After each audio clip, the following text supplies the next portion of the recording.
Alright guys, thanks for joining me here on another one. I wanted to show you some variations or different kinds of traps when it comes to trapping wildlife. There's four main different types. I've watched some other videos from other folks and they tend to only mention three, but I'm going to show you a close-up of three different types of traps, and I'm going to leave out one that most everybody knows what they look like.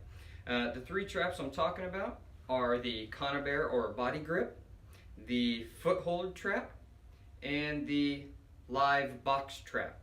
The other one that everybody knows what it looks like is the snare. So those are the four different main categories of types of traps that you can buy on modern trapping commercial items. And I'm going to show you a close-up of the Conibear, the foothold, and the cage trap or box trap. Stick with me, guys.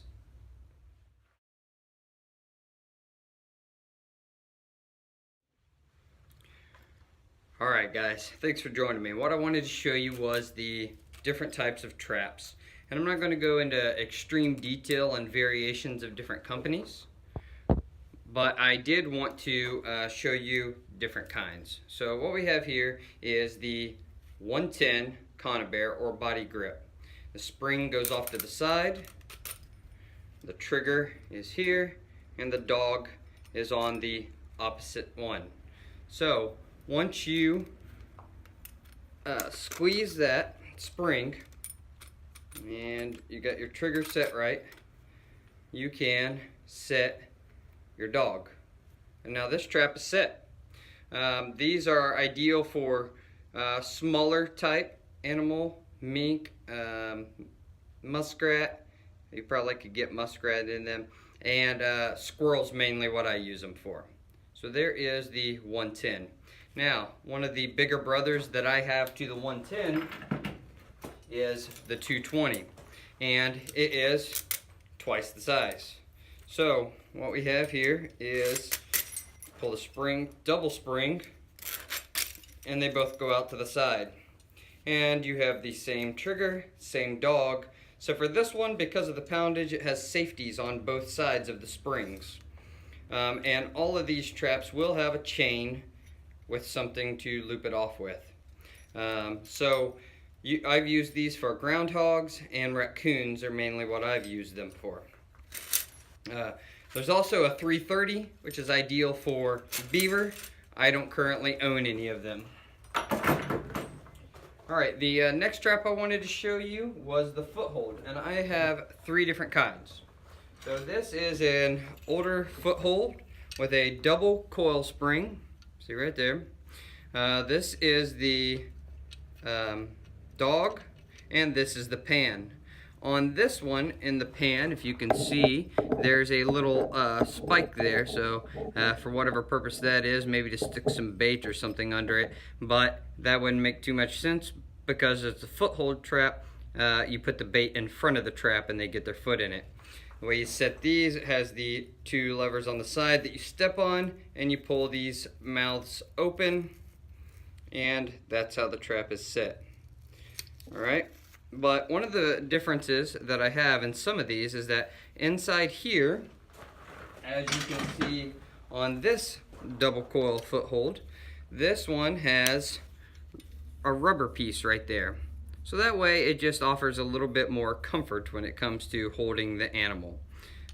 Also has a square pan, and it has this extra spring right here, so as the animal's pulling away, it gives them a little, I'll say, relief, but it also helps to meet certain criteria in different states for how long the chain is allowed to be.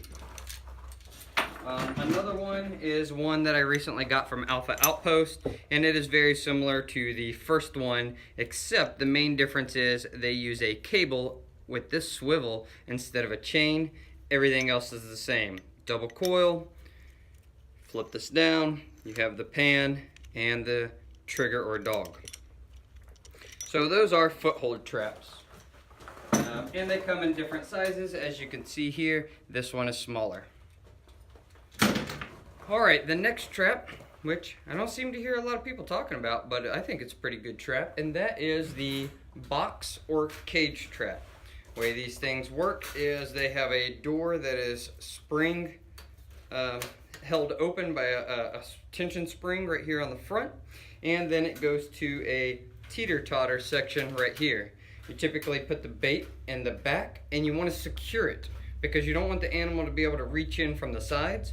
And also what I tend to do is I do fencing along this whole back area with brush, so they're less likely to come this way, and that makes the front entrance the ideal way to enter. Then when the animal steps on that trigger, that teeter-totter in the back, the door closes, and then you can come and retrieve the animal. The reason why I like these things is that they're quite versatile, but then if you're doing a lot of trapping, and say you're getting you want to get a raccoon or squirrel or even rabbits, depending on how you're baiting, you don't have to dispatch them immediately. You can, say if you've trapped something in an urban environment and you want to clean out their system of what they may have been eating so that you can possibly eat that animal yourself, you can feed that animal for a little while inside of that cage, give them water, things like that. As well as if you're in a survival, self-reliant type scenario, maybe you don't need to dispatch that animal at the moment because you have already procured enough food for the next day or two. Then you can hold off on that because a live animal, the meat doesn't spoil. Just something to keep in mind. Alright guys, hopefully you've enjoyed this video of me just showing 3 different types of traps that I have experience using, and thought you guys might like to take a look at those different traps. Thanks for watching. God bless.